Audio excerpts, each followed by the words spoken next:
Feito isso, meus irmãos, nós estamos falando então sobre igreja.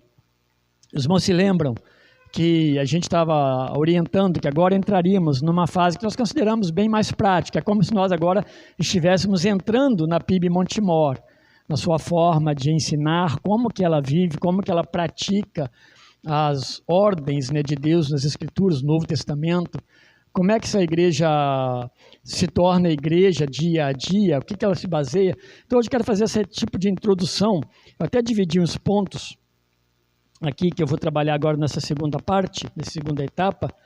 A ideia é fazendo parte da igreja. Hoje é o princípio de que nós vamos tratar. Nós vamos tratar de bastante coisa. Depois vamos falar de liderança, não hoje, mas não somente a liderança na ideia de pluralidade, que é o caso da PIB Montemor e de tantas outras igrejas batistas, né?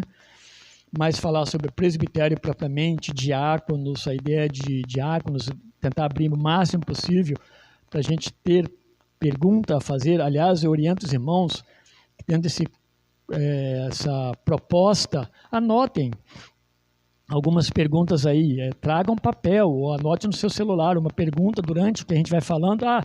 Eu tenho um pouco de dúvida nessa questão. Não tenha vergonha, tá? Não tenha vergonha. A sua dúvida pode ser a dúvida de muitos de nós. Então, exponha. Vamos falar também sobre diretoria da igreja. Isso estou falando depois, né? O governo, a questão de como funciona uma igreja batista. A gente fala isso muitas vezes esporadicamente em pontos separados, alguns destaques. E essas coisas assim, como funciona, igual uma diretoria estatutária, uma diretoria ADM, né? Como é que funciona isso? Sendo que em muitas igrejas, essa diretoria, ela é a que conduz espiritualmente a igreja, tá certo isso? Então a gente tem que analisar para a gente entender como que a nossa igreja funciona e por que ela funciona do jeito que ela funciona. Tá bom?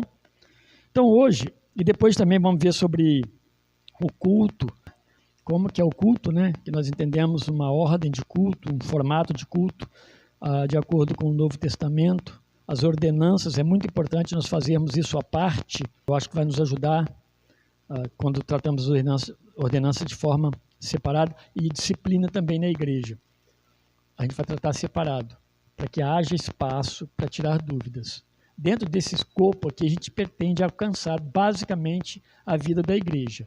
Não vai entrar alguns detalhes, programa, por que o programa assim funciona assim assado? Aí pode surgir uma pergunta, tá bom? E hoje, meus irmãos, fazendo parte da igreja, é a ideia que eu quero que a gente pegue. Os irmãos podem perguntar, se puder guardar, anota, guarda, no final fazemos. Se não, se estiver na hora para não perder o raciocínio, não tem problema, só levante sua mão e pergunte. A Bíblia, meus irmãos, então, ela vai enxergar, a partir do Novo Testamento, a igreja, ela vai olhar para a igreja, né? A igreja, ela sempre existiu no olhar de Deus e no plano de Deus. A igreja sempre existiu. O Novo Testamento vai falar que ela surgiu na eternidade, porque Deus já previa a igreja. Ela não foi uma coisa que aconteceu por acaso, porque houve pecado, ou porque houve um erro, ou houve um engano, Israel falhou, se alguns usam essa expressão, a gente não entende dessa forma também, a falha de Israel e a entrada da igreja. A igreja existe a partir de um projeto de Deus para ela, obviamente, a partir de uma queda. Houve uma queda, houve pecado, houve necessidade de salvação, mas ela faz parte do plano de Deus. Então, ela é o ajuntamento dos convertidos a Cristo. O que é a igreja? É o ajuntamento, é a união, é o encontro, é a vida, é a família dos convertidos a Jesus Cristo. Essa afirmação de igreja como unidade e união, unidade a gente vai ver um pouquinho mais à frente também, união dos convertidos a Cristo, ela vai encontrar muito apoio no Novo Testamento, especialmente nas cartas pastorais. Você vai encontrar nas cartas, por exemplo, Paulo sempre coloca assim, vamos usar de Paulo. Paulo escreveu 13, não são cartas pastorais, as cartas de Paulo e cartas pastorais também. Mas as cartas de Paulo, por exemplo, ele começa em Paulo a quem?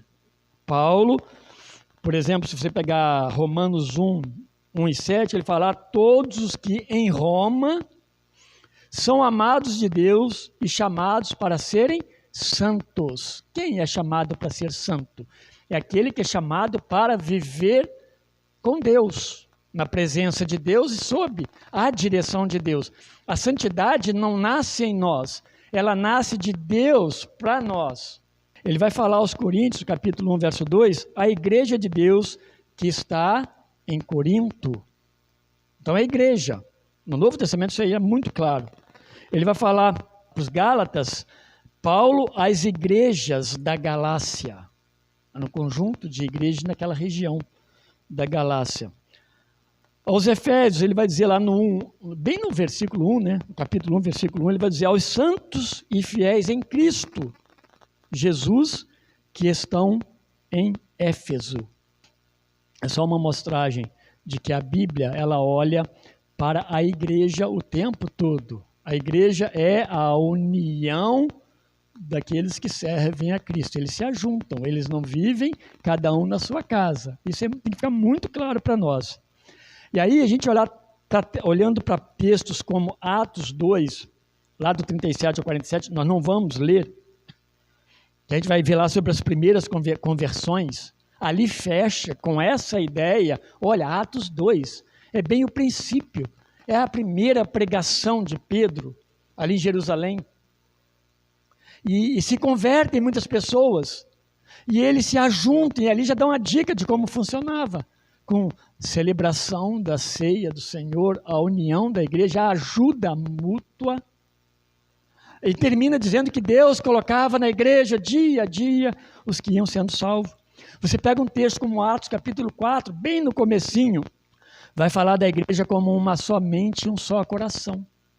Olha, unidade. Aonde você encontra isso fora da igreja? Em lugar nenhum. Se você pegar um texto mais pesado, capítulo 5 de Atos, aquela passagem do 1 ao 11, que fala de Ananias e Safira. Ananias e Safira, o que eles fizeram? Eles propuseram dar uma oferta na igreja, vendendo a sua herdade, né, a sua fazenda, uma parte dela. E eles não deram o que eles prometeram diante de Deus e da igreja. E eles morrem os dois. Mas a palavra lá do verso 11 desse capítulo 5 diz assim: grande temor apoderou-se de toda a igreja. Eu gosto muito de olhar para esse texto de uma forma que muitas vezes nós olhamos algumas coisas dentro da igreja e o pessoal olha como catástrofe.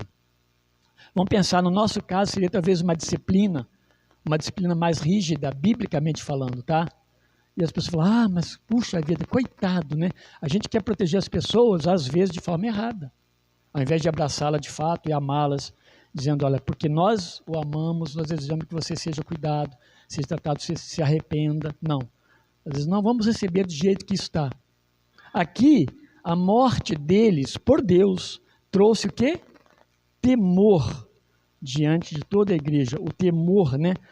Apoderou-se de toda a igreja, temor a Deus, não foi temor aos homens, né? E se você pegar Atos 6, eu peguei só esse princípio, a gente pensar que logo no princípio, essa ideia de igreja estava bem consolidada. Atos 6, quando eles elegem os diáconos ali, aquelas pessoas para ajudar os pastores, eles falam o quê? Eles falam para a igreja, é colocado diante da igreja, do corpo, para que houvesse uma escolha desses líderes para ajudar no trabalho da igreja, para que os pastores pudessem pregar a palavra, estudar a palavra, pregar a palavra, orar nesses tempos de oração e também pela própria igreja. Então, essa ideia ela vai se expandindo cada vez mais, depois ela está consolidada. Quando Paulo escreve as cartas, é isso que a gente vê aqui, a igreja que está. Se cada cristão é um servo representante da pessoa de Jesus Cristo aqui na terra, a igreja então passa a ser a união, o ajuntamento desses indivíduos, de cada um de nós, né? Nós formamos a igreja. E isso, meus irmãos, passa a ser uma necessidade para a adoração conjunta a um único Deus. Essa ideia de adorar juntos é importante, porque lá no Antigo Testamento, quando nós olhamos para o templo como lugar central da adoração, tinha sentido. Tinha sentido, sim. Porque cada um não adorava do seu jeito, não reinterpretava e fazia seu tipo de adoração, e o risco muito maior, né? A idolatria estava bem ao redor deles, né? Eles caírem para o lado da idolatria. Então, essa centralidade, ainda que hoje somos igreja em vários lugares do mundo, né? Há muitas igrejas locais que formam a igreja universal, elas têm o papel local. Cada um de vocês, cada um de nós, saímos da nossa casa e nos ajuntamos. E aqui nós adoramos a Deus. Na adoração há o quê? Edificação mútua. Edificação mútua. Nós saímos daqui, porque depois que nós adoramos a Deus, e saímos daqui, continuamos adorando a Deus de várias maneiras. E uma delas é no trabalho mútuo. Na oração uns pelos outros, no cuidado de uns para com os outros também. E aí vem a prática do serviço de uns aos outros. Então, se a igreja se ajunta, né, por causa de um trabalho de Deus em nós, existe nessa igreja o trabalho de uns aos outros, que é muito repetido no Novo Testamento. Alguns dizem que muito mais de 360 vezes se repete essa expressão, uns aos outros. E essa expressão, uns aos outros, é muito pouco observado por nós. Nós, eu e vocês. Se ela se repete, se ela orienta, se a igreja precisa disso, como eu sou igreja. Se você pegar textos, quando se fala, por exemplo, amai-vos uns aos outros, essa é uma ordem do próprio Deus. Mas ela se repete como forma de mandamento na igreja inúmeras vezes nas cartas. Inúmeras vezes.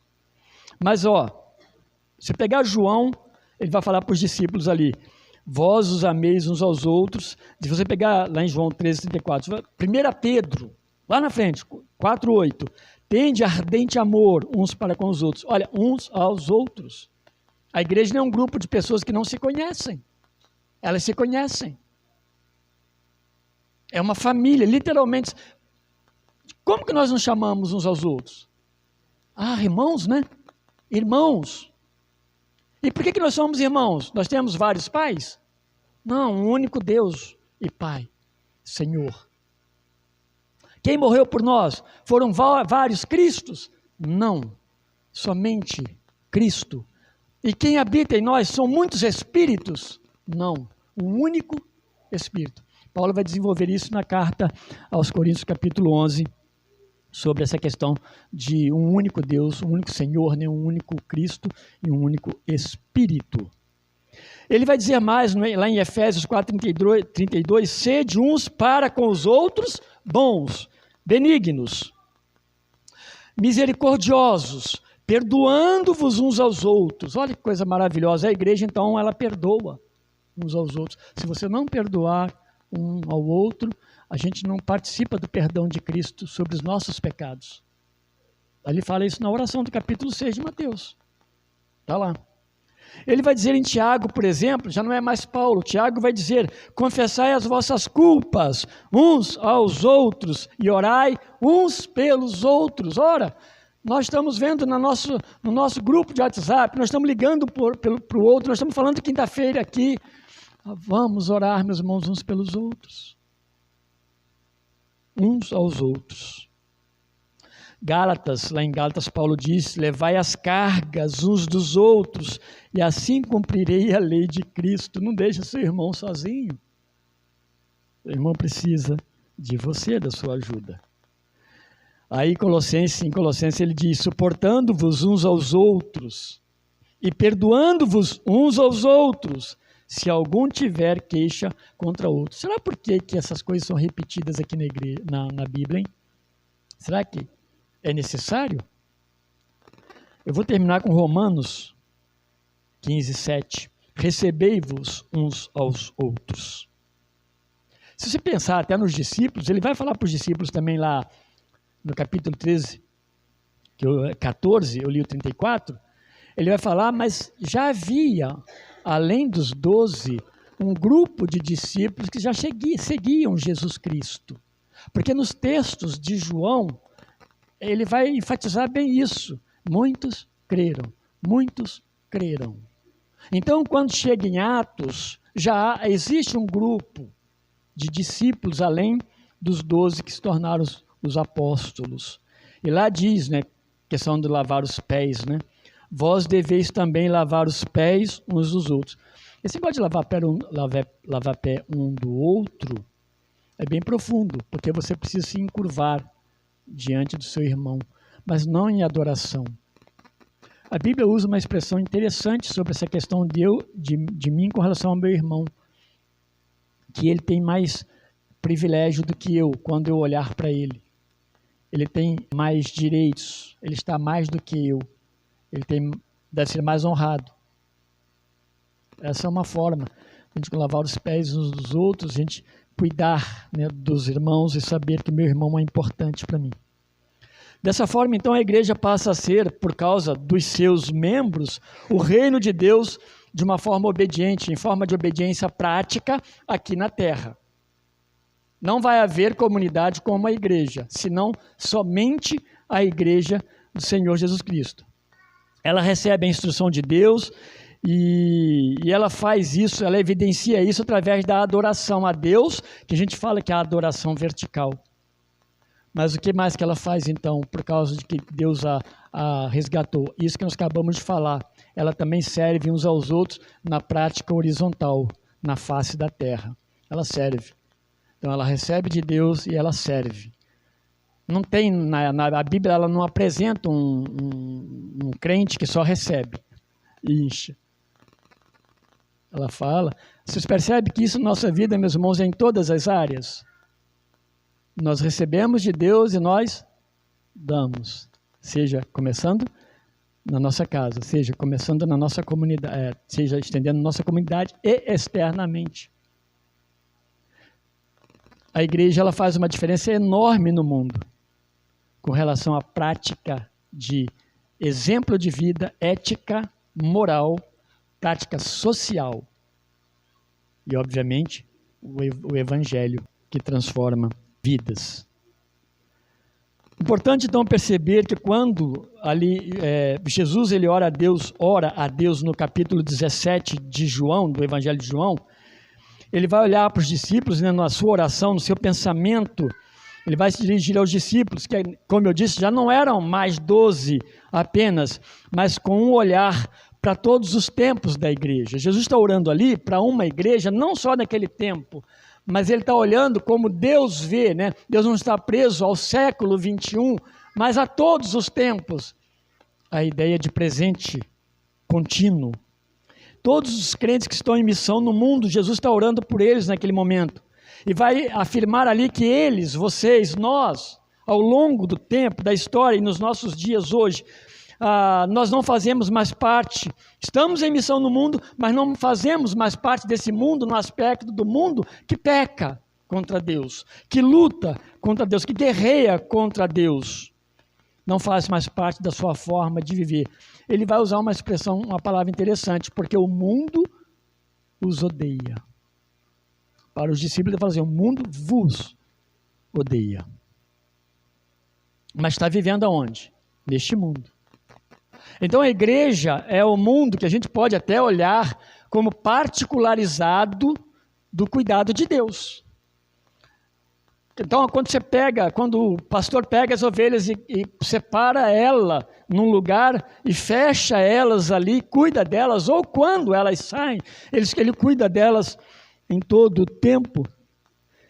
Está dizendo desse cuidado, desse tratado com as ovelhas para que elas não se percam, mas elas sejam cuidadas dentro daquele curral. Porque no mundo não vai haver essa igreja, no mundo no sentido assim, você não vai encontrar esse ambiente. Porque é de quem? É um ambiente composto de pessoas o quê? Transformadas, a gente vai ver mais adiante. Redimida. O mundo não é redimido. O mundo não é salvo.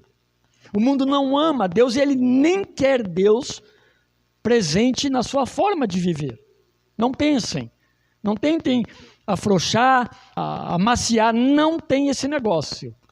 Deus, para o mundo do pecado, ele é algo que não é desejável.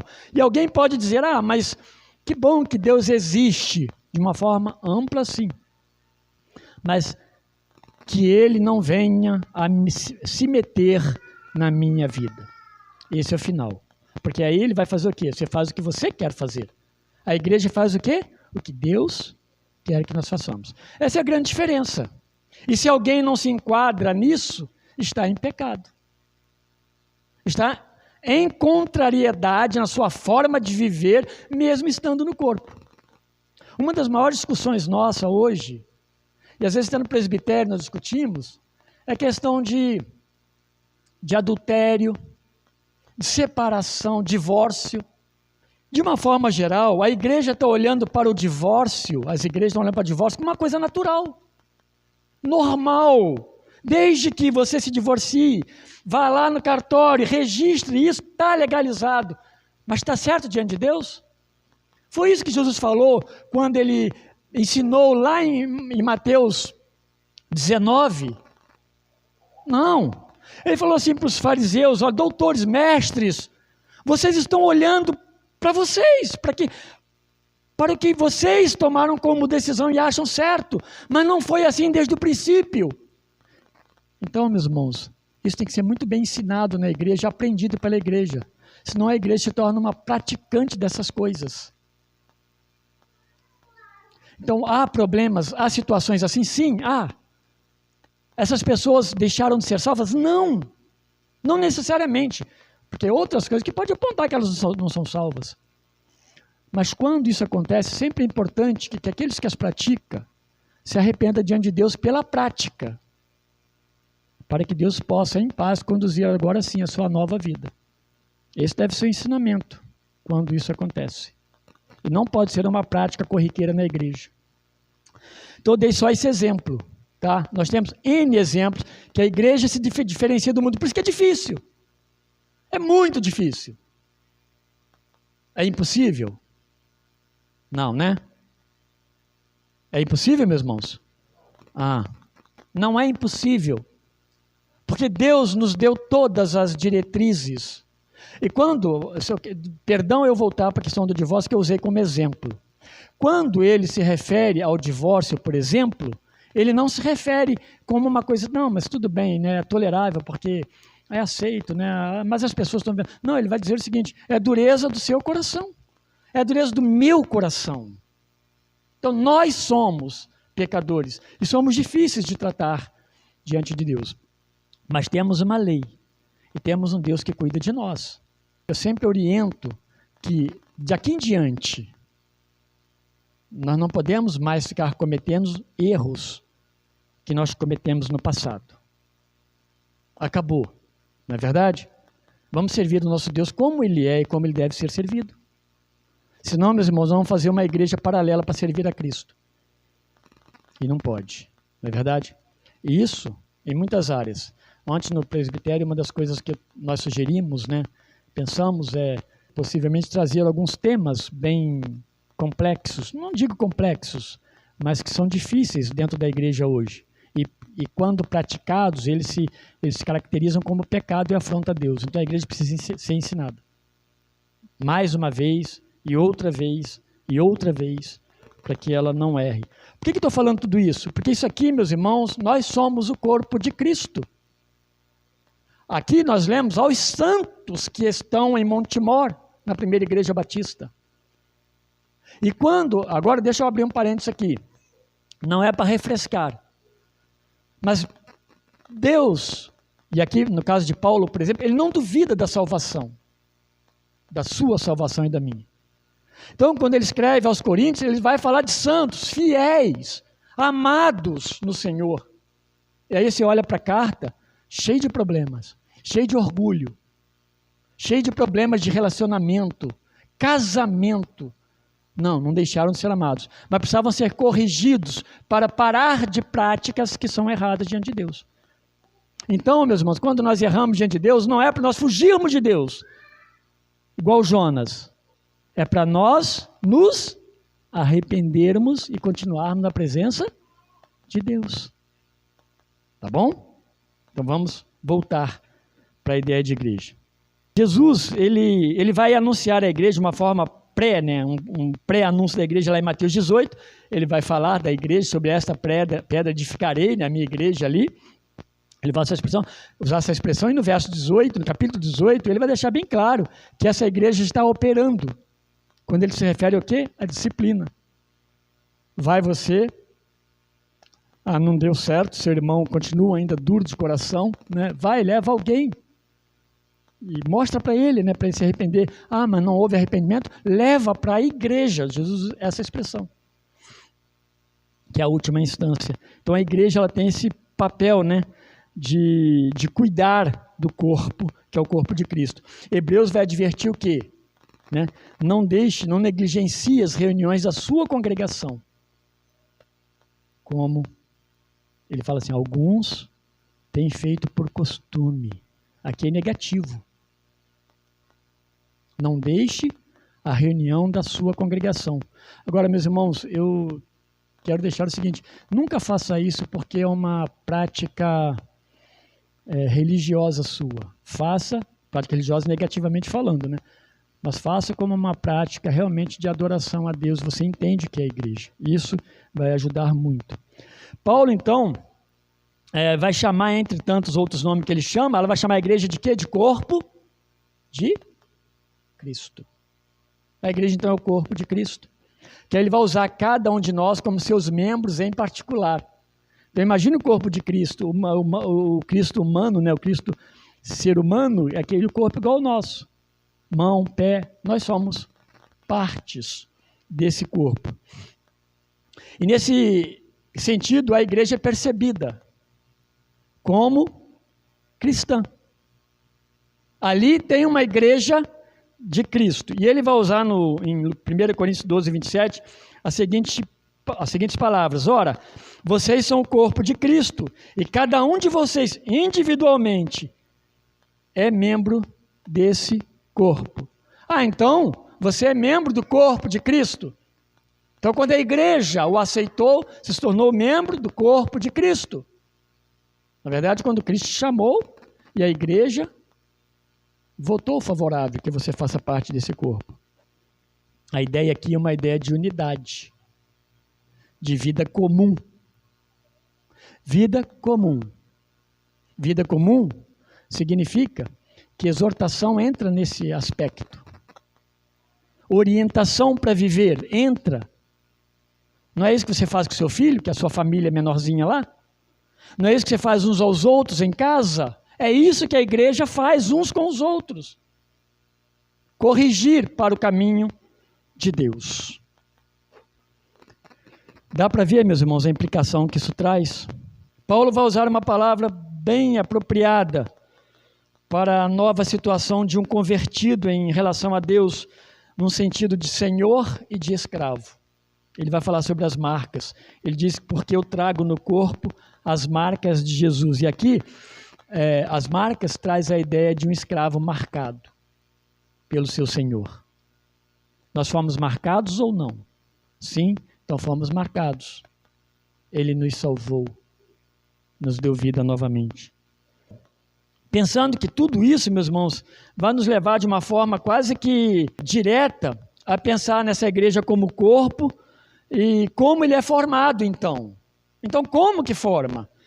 Para fazer parte de uma igreja, segundo as orientações bíblicas, especialmente no Novo Testamento, é necessário ser convertido a Cristo.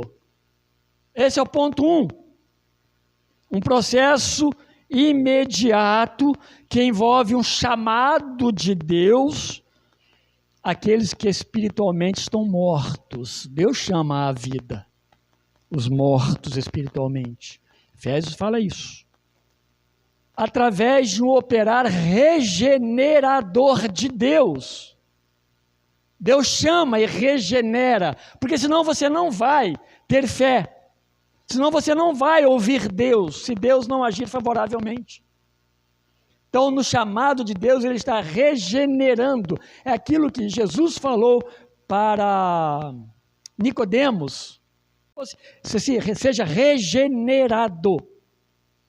Essa é uma obra de Deus.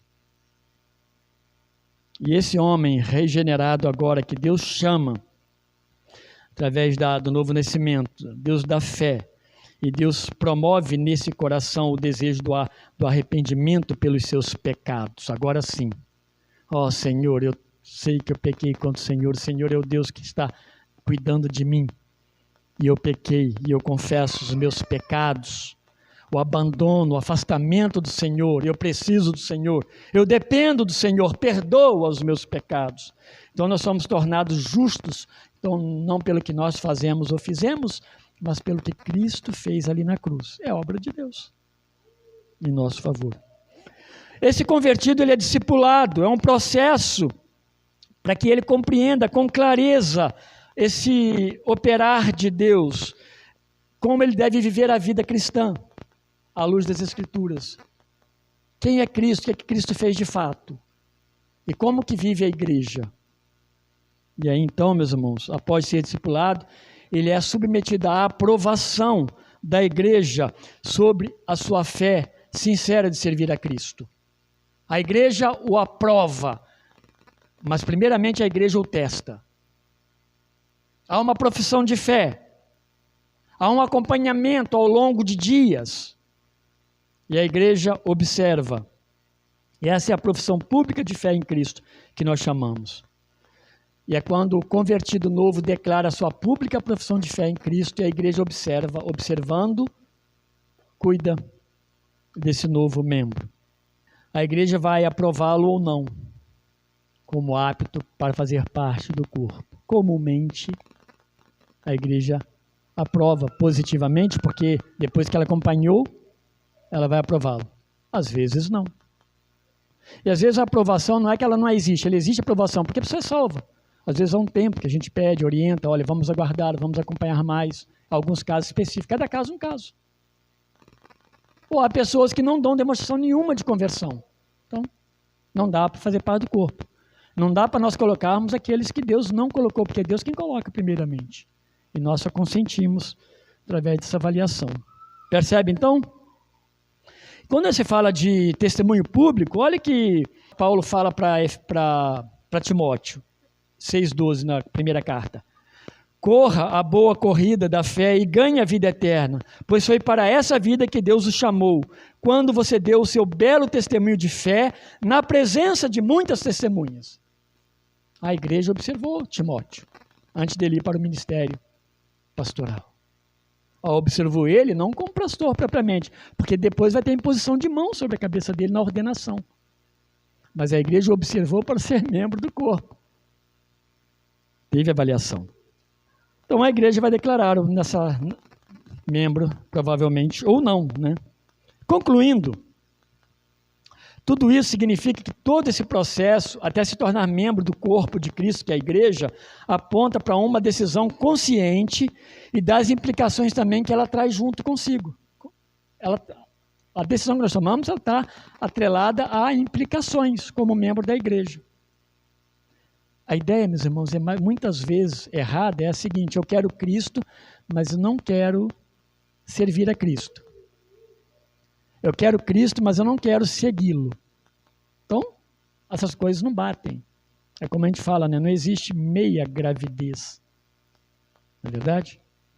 Então, não tem como servir a Cristo meio a meio. Aliás, ele vai falar o quê?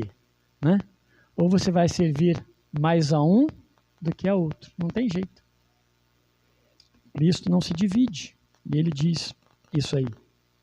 Paulo usa uma expressão bem comprometedora quando ele diz: já estou crucificado com Cristo, e vivo não mais eu, mas Cristo vive em mim, e a vida que agora vivo-a na fé do Filho de Deus, o qual me amou e se entregou por mim. Se eu não me engano é Gálatas 2:20. Isso é comprometimento. E aí a santidade então que acompanha o processo de transformação para essa nova vida e membresia do corpo, ela não me permite mais nutrir dúvidas quanto a Deus, dúvidas que coloque Deus em xeque. Tá? Não permite. Nós podemos ter uma porção de luta, mas duvidar de Deus não é mais apropriado para nós como cristãos. Duvidar do corpo, da essencialidade do corpo e da sua necessidade, duvidar de, ou negligenciar os compromissos como parte desse corpo, e obviamente não se fazer presente, não está previsto isso aqui. Pelo contrário, não ajudar, isso não está previsto. Pelo contrário também, não cooperar e assim por diante. Então, é não ter mais dúvidas constantes com relação ao que é ou o que não é pecado. E se começar a agir assim, você começa a fazer uma classificação. Eu preciso agora resolver esse problema na minha vida. Surgiu um novo problema. Como é que eu resolvo ele? Se eu resolver do jeito de Deus, isso é pessoa talvez confabulando consigo mesma, né? Se eu resolver do jeito de Deus, eu vou me prejudicar. Se eu resolver do meu jeito, eu vou atender as minhas demandas pessoais. Essas coisas não podem existir. Qual que é o jeito de Deus? É esse que é o certo. É o único. E não existe outro. Conversão e condição de membro do corpo de Cristo vai alcançar todas as esferas da minha vida, do meu viver. Não existe mais distinção. Deus comanda até aqui, daqui eu comando, isso não existe mais. A igreja interfere nisso ela não interfere. Não existe. Claro, meus irmãos, ninguém da igreja vai entrar na vida das pessoas e falar e fazer uma arruaça na sua vida e tomar decisões por ela. Eu quero dizer com isso que toda decisão que todo mundo toma tem a ver com a sua família. Tem ligação direta com a sua família. E qual é a sua família nesse sentido? É a igreja de Deus. É um prestar de contas contínuo, repetitivo. O tempo todo está prestando conta. Então, eu estou aqui pregando, né, e os irmãos vão, de repente, ouvir ou encontrar, seja mentira ou verdade, né, alguma coisa sobre a minha vida. O que a igreja tem que fazer? Procurar saber e botar isso para frente à luz das Escrituras. É interessante que 1 Timóteo capítulo 5, verso 17 em diante, fala um negócio muito legal. Eu vou pregar na posse de um candidato, um seminarista, daqui para uns dias à frente, eu estou separando esse texto aí, porque lá fala assim, ó, vai começar bem, né? Que o obreiro que administra bem, ele é digno de dupla honra. Ali tem uma discussão muito grande, o que é essa dupla honra, né? É salário, é honra, né? Reconhecimento, respeito, são os dois, né? O contexto, mais a seguir, vai falar do boi que debulha comer daquele material que ele debulhou, pesando nele. Então dá a ideia de que seja salário. Mas é interessante que nesse mesmo texto mais adiante vai falar que não receba acusação precipitada ao presbítero. Tá certo. Senão por 2 ou 3 testemunhas. Mas isso é bíblico para todos. Mas mais adiante diz, mas aquele que permanecer, aquele que não se arrepender, ele deve ser corrigido publicamente para temor dos demais diante de Deus. Para toda a nossa atitude como servos de Deus, há um comprometimento, uma aliança entre Deus e nós.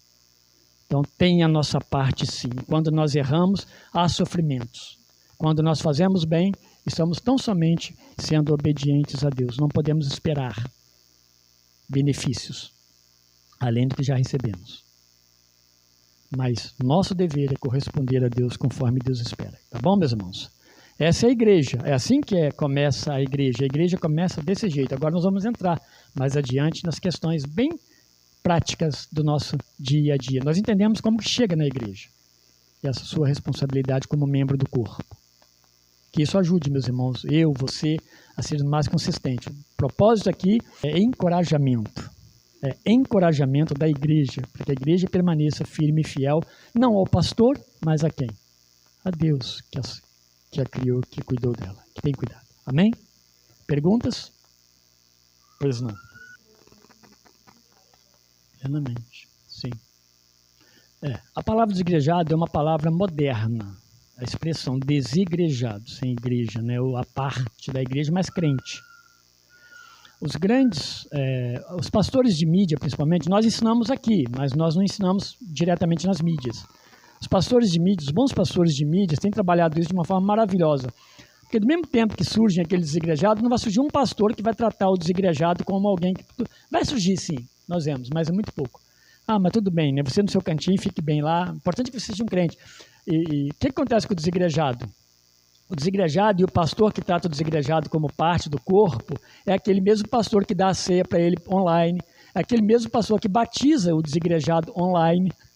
Isso aí não tem sentido de igreja. Você pegar a segunda carta de João, no verso 12, ele diz, olha, eu escrevo para vocês, blá, blá, blá, blá, blá, blá, mas olha, eu não quero escrever mais, eu quero estar presente e estar cara a cara e face a face. Porque João sabia que essa é a grande necessidade, essa é a forma como vocês me veem e eu os vejo. E nós nos sentimos, né, para nos ajudarmos mutuamente. Então, desigrejado é uma expressão moderna que ela não cola, não tem sentido nenhum bíblico, não tem apoio da Bíblia em lugar nenhum e ela não vai para frente. Não existe igreja. Desigrejado já diz o nome igreja. Anula toda essa possibilidade que você mesmo falou aí, né, de igreja que o Novo Testamento trata. Então, merece nem discussão.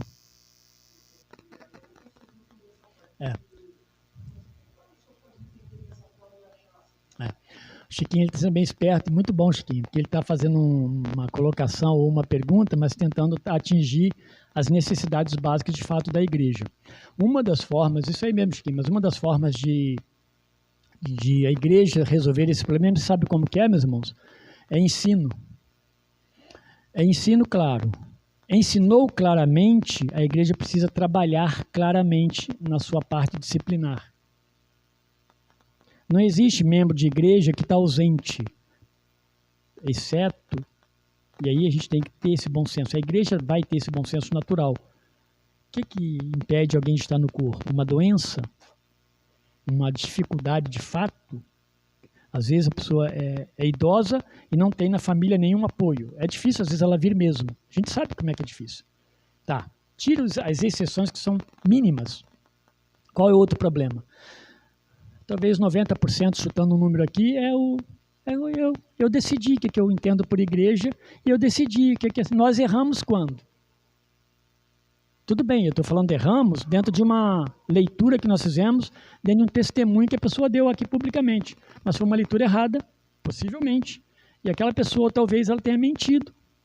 Ou ela não mentiu, mas ela está num momento, de fato, de pecado, de queda, por causa do pecado, afastamento, precisa ser tratado. O fato é que, em ambos os casos, se ela mentiu, né, Deus vai tratar com ela, mas a gente precisa corrigir isso, tentando ajudar e encontrar nessa pessoa a verdade, mostrar para ela o que é verdade. A segunda coisa, se ela não mentiu, mas ela está afastada, está em pecado, está em atitude de rebeldia, levá-la ao arrependimento. Qual é o grande problema que nós enfrentamos? Eu falo agora como pastor. É que quem peca não pede ajuda. Quem peca se isola. Eu estou falando pecado, meus irmãos, o primeiro pecado talvez até do próprio abandono. Estou tratando como pecado, tá? Mas vamos dizer que nem sempre seja pecado. Há um abandono porque houve alguma coisa, ela não está entendendo, tá? Mas normalmente as pessoas não buscam ajuda. E por não buscar ajuda, elas sofrem e traz sofrimento para o corpo, para a sua família, para aqueles que estão próximos, que as amam e que amam a Deus. Então, é muito difícil tratar disso quando as pessoas não compreendem. Porque uma das coisas da profissão de fé, que deve ficar muito clara, é que você, diante de um aborrecimento, diante de uma tristeza, você tente corrigir isso à luz das Escrituras. Alguém me ofendeu na igreja. Uma igreja saudável, ela não fica falando essas abobrinhas, né? Alguém me ofendeu, estou muito triste. E não vou mais na igreja porque alguém me ofendeu na igreja. Vá tratar disso. Se alguém te ofendeu e está errado, de alguma forma as pessoas precisam ser confrontadas. Faz igual Mateus. Orienta. Jesus orienta Mateus. Vai lá, fala com ela, leva alguém para te ajudar nessa proposta. E por fim, te leva para a igreja.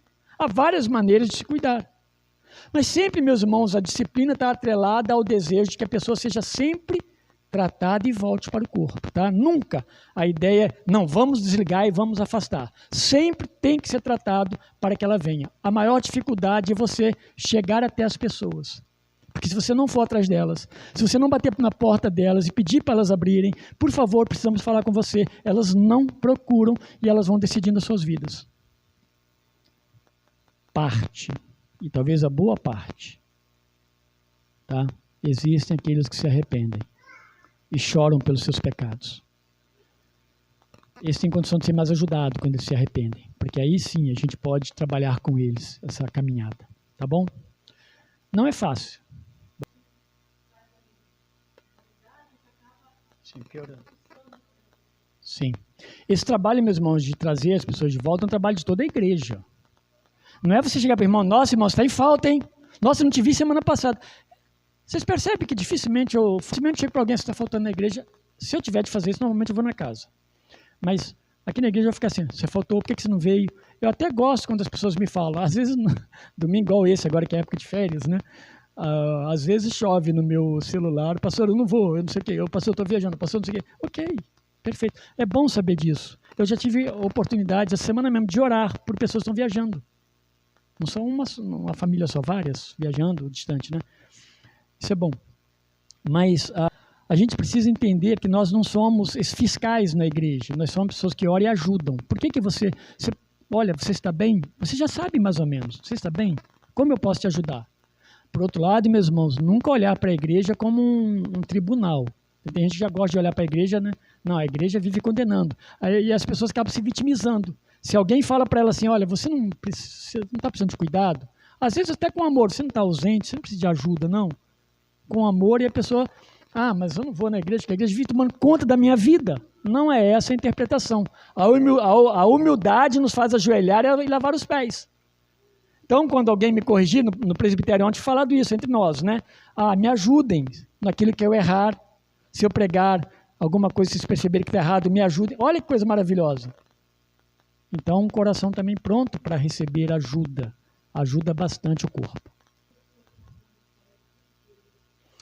O que a irmã entende que nós temos o nosso espírito? O que a irmã entende? Que espírito que a irmã está falando? Uhum. Então tá, agora ficou mais fácil para explicar. Então é isso mesmo. Vamos lá. A diferença, o espírito que cada um tem o seu, é o espírito de vida. É aquilo que te faz discernir, te faz ser o que você é no aspecto de decisões, né, pessoais. Você toma decisão. Agora vamos falar assim, o seu espírito que te dá vida e que te dá consciência, né, discernimento, precisa estar submetido a qual espírito? De Jesus. Esse de Jesus é um só espírito que habita em todo o corpo, em todo o mundo. Essa é a maravilha de Deus, né?